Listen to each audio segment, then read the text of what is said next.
and they came to my show, and it was a little weird, but he took me out to see a glacier, and I put him on Instagram in case he murdered me while we were out there.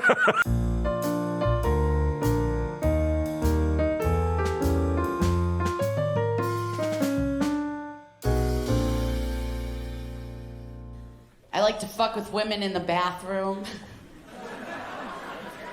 in the public bathroom.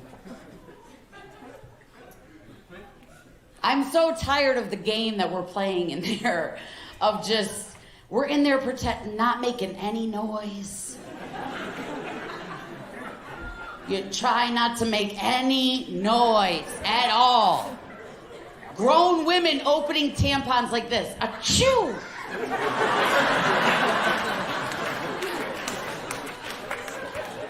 We're out in the streets marching and yelling for equality. In there, just no. All of a sudden, we got little tricks. If we fart or something, we just start banging on shit.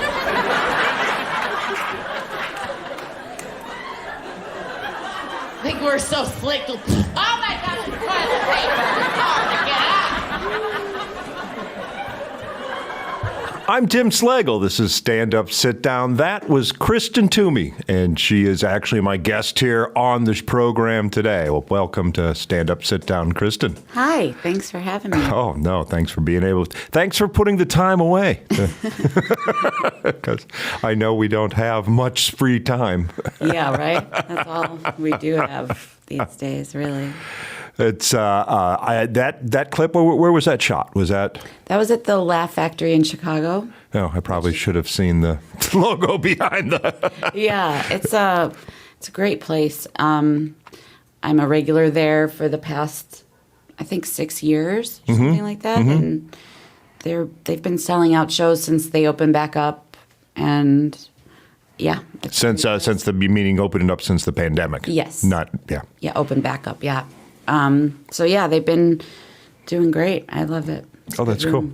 I always ask people how they write. That's one of the first things I ask the comics when they're on here. And so far, every comic that has been on has either had a notebook or they write their jokes on their phone. I have a notebook in my bag that I carry with me in case I have something to write down. But I just started doing that when I started stand-up back up again after the pandemic. So it's only been about a month. But for a while there, I'd say about 4 years, I was not writing anything down, and I was, I don't have a set list or anything like that when I'm up there. So, you would just go on stage and just kind of go into the bit and see where it went. Yeah, and try and do, crowd work or come up with something off the top of my head, rearrange what order I'm doing things, and try and be as natural as I could be. Because some comics are very meticulous. Yeah. About I mean every word, every phrase is all diagrammed out. Yeah, and I'd say the clip we just listened to, at some point, that was never written down, but at some point it got very scripted or down to like different beats and things like that. Just from repetition. Just from repetition, and then sometimes I would do it differently just to change it up so I don't sound. I hate when I sound scripted, or if I'm bored with the material and I'm not excited about it, or I don't feel that feeling of like this could go bad at any moment, that feeling. If I don't have that, if I feel like confident in how everything's going to be executed, then it's not as good to me. You enjoy the adrenaline. I like the adrenaline, and I like the energy of people witnessing somebody kind of juggling plates or spinning plates. Or walking a tightrope, or flipping over to a next trapeze. Just any. It's exciting. Any circus metaphor. There's something funny about watching someone confidently walking a tightrope with the arrogance and sort of confidence of somebody that's on flat land. How often doesn't it work? Well, I suppose in my standard would be different. I think when I feel like it doesn't work, most people would say, "Oh no, that was great," or "That wasn't bad." But I feel like it's not that great. If when I'm happy, really happy with the set, it's that's rare. I think when I'm like, "Oh, that was great." You're your harshest critic. Yeah. Oh, yeah. So, you achieve. You're actually able to go from one end of the tightrope to the other most evenings. That's. Yeah, I mean, nobody's like booing. They're laughing. So I don't know. There's times where I feel like, that would get a bigger laugh normally, and it didn't hit the way I wanted it to hit. But it's never like silence, you know. I mean, there's been times where that's happened when I was starting out and things, but it's not normally silence. Now, even if it is silence, I'm sort of okay with that. That would be interesting. I think that would be very interesting to have happen. Somebody once mentioned to me. They said that the difference between theater and comedy is that when theater, when you get silence, that means you're doing really well. Mm-hmm, right. In comedy, yeah, you're bombing. You are bombing, but also I don't have any problem with taking very obnoxiously long pauses if they are interested. And maybe that is because when I was a kid, I did theater or something. But I don't mind the quiet if it's building towards something, or if I'm actually thinking of my way out of the situation. I can lean into the quiet. That doesn't throw me as much as it would throw maybe a one-liner comic or somebody like that. Then it is sort of that tightrope act of like, if I can get them back after that, then great. If I can't, then, well, it'll be a long ride home. So you said you did theater as a kid. Mm-hmm. As like a real kid? Were you like one of the little orphans in Annie? I was in A Christmas Carol. I played Beth, who had one line. I ran out and I said, "Why, it's Christmas, it's Christmas, it's Christmas," to Scrooge. That was my big line. And was that a community production, or was that actually? It was at Equity? A college theater. Oh, okay. But I was about 7. Huh. And then I was in Animal Farm at a college when I was in 6th grade. Wow. For like 6 months. It was a long run. So you were doing college level thespian work. Yeah, as a kid. Yes. As a kid. Yeah, and extra work and films, and that's it. Really. So you were the colleges would cast you. They'd say, "We don't have any." Yeah, my mom was an assistant director for theater. So my brother and I would be auditioning for the roles, and usually it would be. We would get it, and a friend of ours or somebody would come and they would get it too. Was she a stage mom? Did she press you guys really hard? Oh no. Okay. In fact, she was very against all of that until we were older, pursuing any sort of serious, show business type stuff. And I made her drive me to one of those modeling talent agents when I was about 8. And she was really not happy about it, but I was very insistent. And I was at the pool, and I remember telling her, "Just pick me up at 4. We're going to go to this." I made an appointment for myself to meet with the modeling agent. And I got out of the pool, and I think I had a neon pink tank top. I just threw it over my bathing suit. My hair was a mess. And we showed up at the talent agency, and my mom was like, "Do you want me to come in?" And I was like, "Yeah, come in with me." And I remember talking to the lady, and they gave me some paperwork to fill out, and I left, and I came back 2 weeks later. They called me, I think, And they said, we've been looking at your photos and we want to sign you up. And I didn't bring any photos with me. They just wanted my money. They were taking everybody. But I didn't know. Fortunately, they just wanted your money. Right. Because some of those modeling agents want something else. Exactly. Well, now I know. Now I know all about it. But at the time, I thought, I didn't bring you a headshot. And, you're trying to scam me. And that was my first industry interaction, I guess. And it was devastating. I was like, these people aren't telling the truth. These people just want my money. Well, your mom, I'm guessing, knew all along. I mean, if she was in theater, she knew you were. She knew, and she was just sort of letting me learn that lesson, I think. And yeah, because if she told you, you will, maybe she's going to run away and then get with one of those modeling agencies that I don't want. Well, she was probably just thinking, this is a good place to learn, and yeah. And we'll learn more about Kristen Toomey after this break here on Stand Up, Sit Down.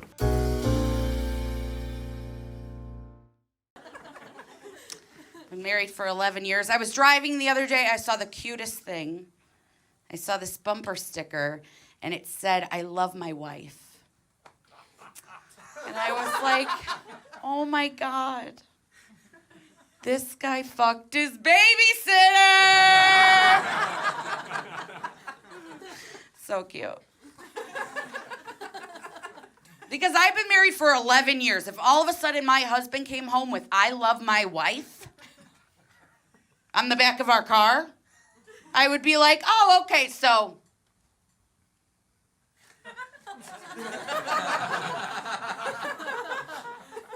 You gave me an STD?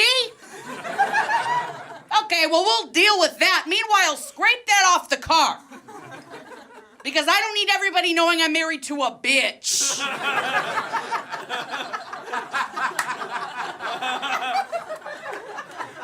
I love my wife. Gross. Hi, I'm Tim Slagle. Welcome back to Stand Up, Sit Down. That was the very funny Kristen Toomey, and she is with us this evening. Thank you again for coming. That is an old tape. Yes. Because you no longer are married to. No, I'm divorced now. I've been divorced about 3 years or something like that. And I was trying to think how long ago that was. That must have been 2013 or something, that clip. So. And did it have anything to do with a bumper sticker? It was a bumper sticker. That's really what did it. That joke, actually, is what did it. He saw that and he was like, that's it. No, it had nothing to do with any of that. Is it? I'm guessing the comedy made it hard. I'm guessing that's it. It's not a lot of. There's a very few comics that I know that really can stick in a relationship. It's yeah.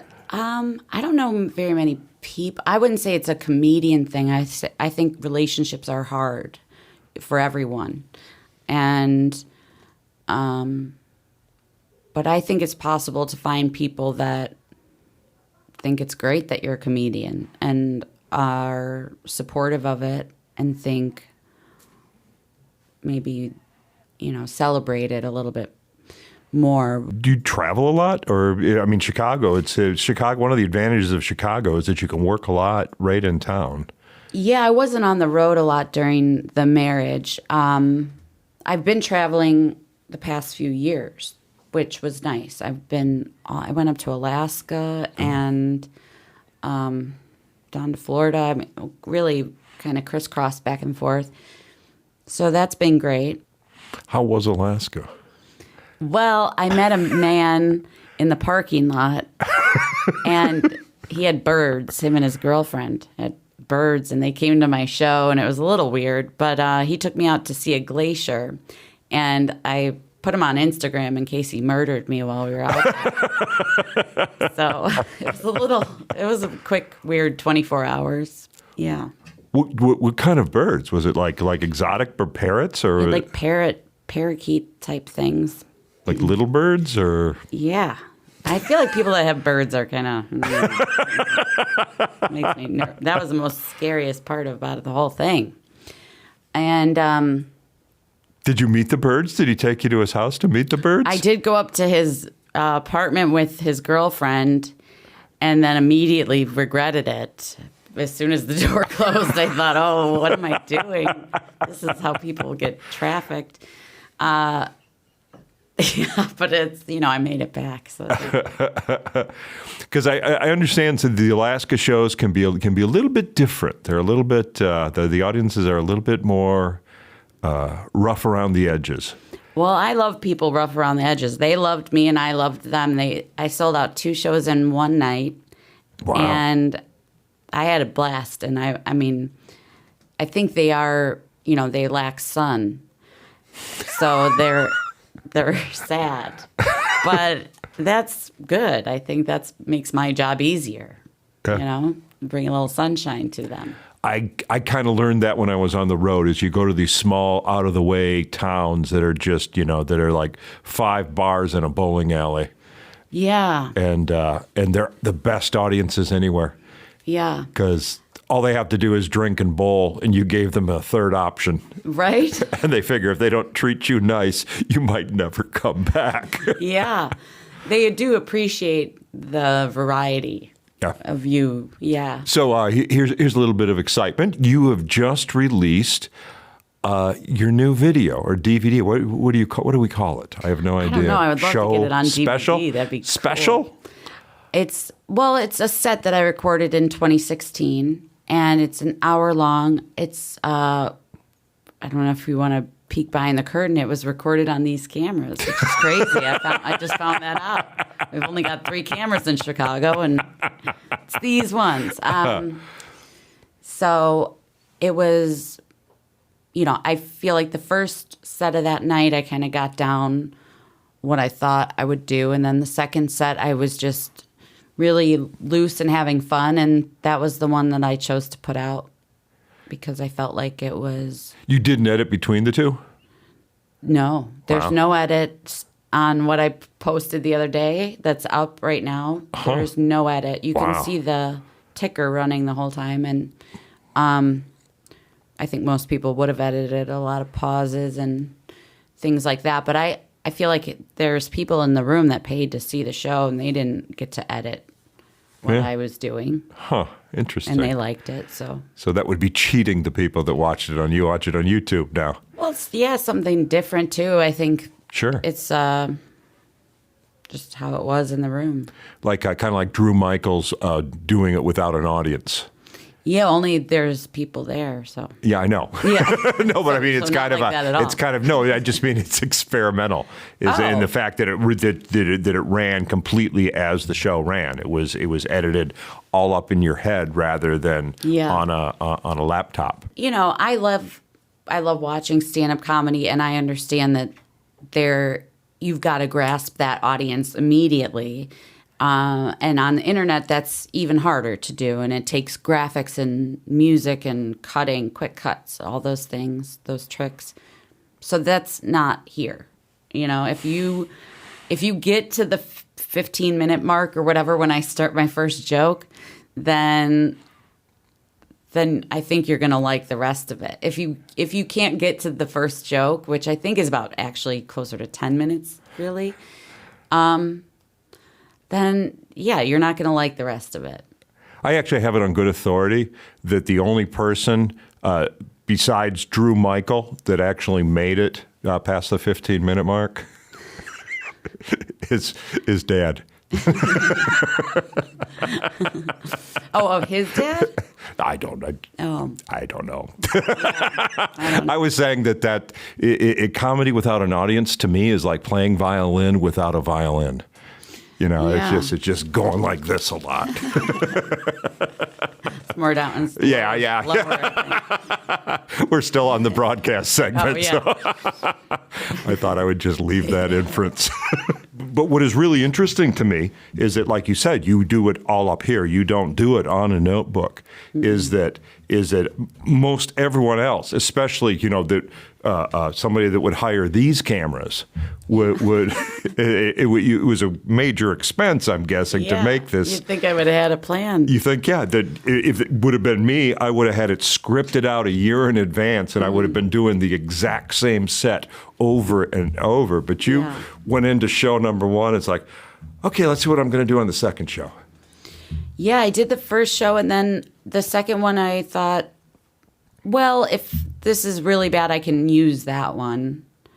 And so I can do whatever I want. And I ended up saying things that I don't think I'd really ever said. I talk about having a miscarriage on stage and some, really personal things that, I don't know. It was probably why it took 5 years. A miscarriage and personal things. Well, that wasn't really about me. Yeah. So I think it is different. I don't think most people would do that. I don't know if it's the smartest thing to do. It certainly isn't the smartest, safest thing to do. And no, but it's been hard to watch it myself, not just because of the pacing, but because of how personal the things that I was talking about are. And it is hard for me to watch myself at all or listen to myself at all. I don't like doing that. I think I've been advised to listen to myself and take notes and punch things up and tighten it up and do all of those things. And I think, I might do that and try that. But anytime I put any restriction on what I'm doing up there, it takes a lot of the joy out of it for me. So I don't make a lot of money, and I'm not famous, and I don't have a lot of, I don't have men lined up or something. I don't know what the benefit other than enjoying what I'm doing and being present up there and enjoying it. So any sort of restriction or even thinking about getting the words right takes the fun out of it for me. And that's really all I get out of it. This has been a lot of fun. I've enjoyed talking to you. Thank you. And it's that wraps up our broadcast segment. If you want to see more Kristen Toomey, well, you can go to the website or you can go to the podcast and you can see the next 12 minutes that are not fit for broadcast.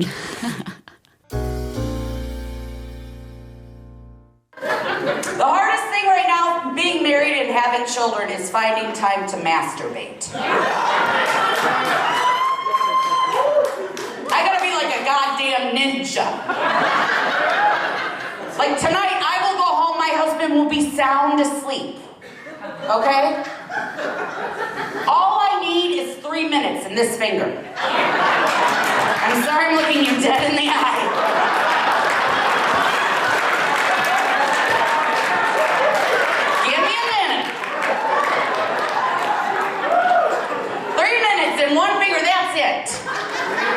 Okay, 2 kids, he never woke up when they cried in the middle of the night, not once.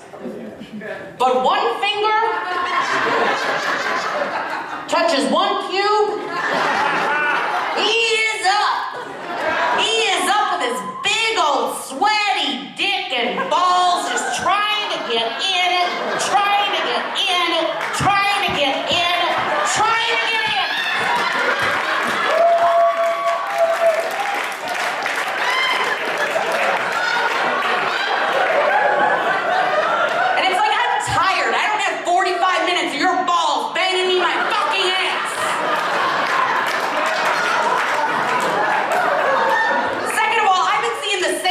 For 11 years. Why don't you paint it black and fucking surprise me?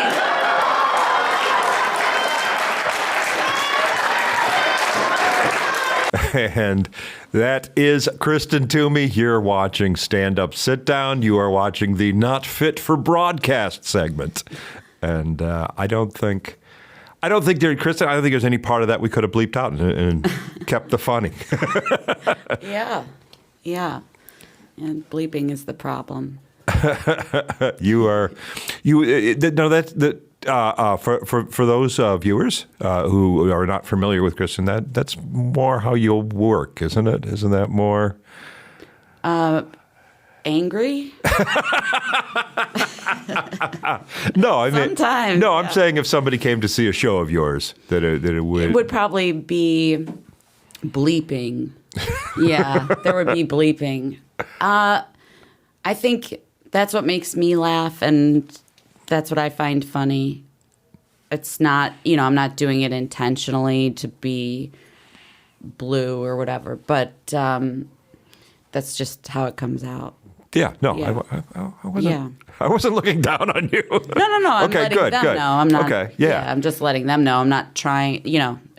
If that language were to bother you, then it wouldn't be a good show to watch. Fit, Yeah, yeah. Oh, but I mean, that's important. If you don't find it funny, the crowd isn't going to find it funny. Right. Yeah, that's so true. It's why I've never done ventriloquism. Right. Yeah. I've experimented with a few magic tricks, but that's about no. Yeah. So you were talking about Second City earlier. Did you actually attend classes at Second City, or did you go through any of that? Or I did. I went to classes there from 2006 to 2007. And then I started stand-up in 2008. And I did a sketch show there as well in the Skybox Theater. Mm-hmm. So that was after you started doing stand-up, or did they disown you? Because after you started doing stand-up. No, I didn't get into conservatory program there. Okay. So I decided to try stand-up. My friends kind of talked me into doing an open mic. And someone that I had gone to Second City with was doing stand-up at a open mic, so I got the idea there.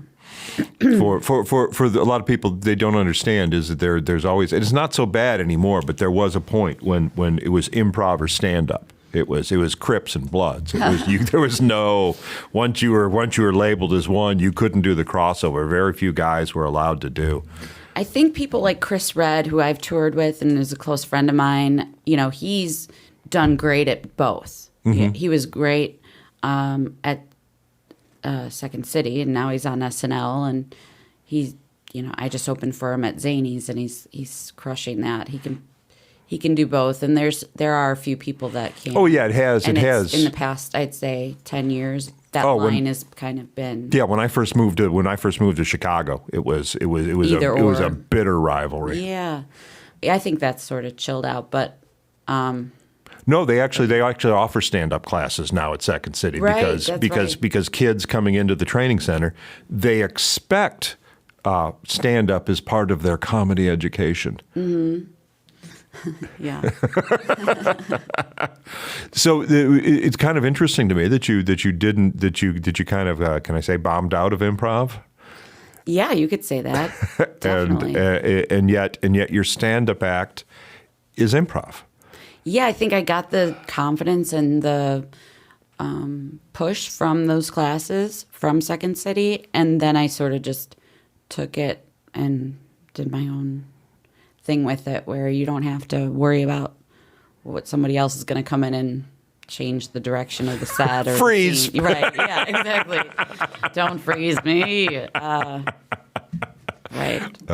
Yeah, you don't have to ask the audience for a location. Yeah. Last night I was kidding with people in the green room, and I said, we were joking about improv doing that, and I said, I need an occupation, like. I was like, no, I need a job because I'm hungry. I need money. It's always funny is the irony is when you go to see improv, often it is not improv. It's really? It's like, based on your suggestion of a cruise ship, we take you to the Oval Office. Right. Well, that's what I was joking. Like we had the same set, and we just asked for a location, but you do the same scene everywhere, just in a bus. Now we're at a bus stop, but the lines are the same. So anyway, we were kidding about improv. You kind of do make fun, like stand-ups do kind of poke fun at improvers still. That still exists. Oh, and the improvers make fun of the stand-up like, still. Grumpy and whatever it is. Yeah. Yeah. And it's, But it's not. But like I said, now it's kidding. Whereas before it was completely bitter. Yeah, and I respect anybody getting up on stage and trying to make people laugh. I respect it, and improv isn't easy to do. But it's not trying to be funny as much as it's trying to be real. Yeah. Right. So if you do that as well. You were saying in the last segment that it's so real that you can't even watch some of your stuff. Yeah, and I think I did get that from the improv background, and being okay with it being quiet in there as well, while I'm thinking or while I'm trying to emote something or act something out or whatever it is. Maybe that's where that comes from, that being comfortable in that. So you're working on your next special? You said you have your notebook with you now. I'm working on my next 15. Coming back after a year off, it's all new material. I don't want to talk about the same stuff that I've been talking about. So that part's exciting to me. It's wondering what am I going to talk about. I have been taking notes. I'm trying to maybe change the topics and not be as personal, maybe talk more about ideas or bigger things as the direction I'm hoping to go. Yeah, I think every artist wants to talk more about less about me and masturbating. Right. Yeah, I think I've covered that. I think that was probably the best that joke has ever. Well, I don't know, but for me, that's probably the best that's ever gone. I didn't mean to diminish it. It's very funny. No. It's a very funny bit. No, I think it was nice actually to watch that, because I feel like when I watch it and I take myself out of it and I watch it like it's somebody else, then I enjoy it. But if I put myself in it, I can't. How'd you do during the pandemic? Did you work at all? Did you do any Zoom shows or? I did one Zoom open mic just to say I tried it, but I hated it. I thought it was yeah, terrible. Me too. And then I got a job in a nursing home on a COVID unit during an outbreak. Oh, wow. Yeah, as an activity aide. So I was doing the Skype calls with their families, and that was great. That was really, they helped me more than I helped them, for sure. And met some really sweet people. And I love the elderly. I love working with them and learning from them and watching how they handled the situation and the strength they showed. And that really helped me get through it. Wow.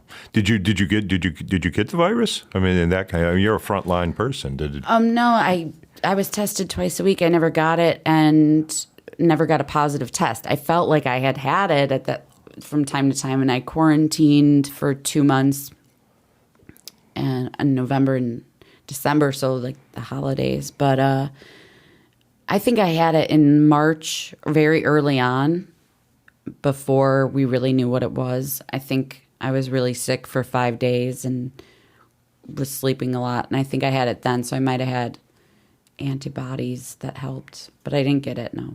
Yeah, thank goodness. Yeah, did you get it? No, not at all. No. Not at all. I tried to. You're out licking Heck, there were $37 flights to L.A. I was taking advantage of the bargains. Are you kidding?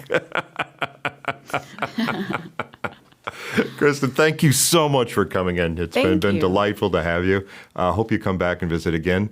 That is Stand Up, Sit Down. And if you're watching this online, of course you're watching this online. This is the fucking podcast version of it. Tune in on VPOD-TV every Friday night. Good night.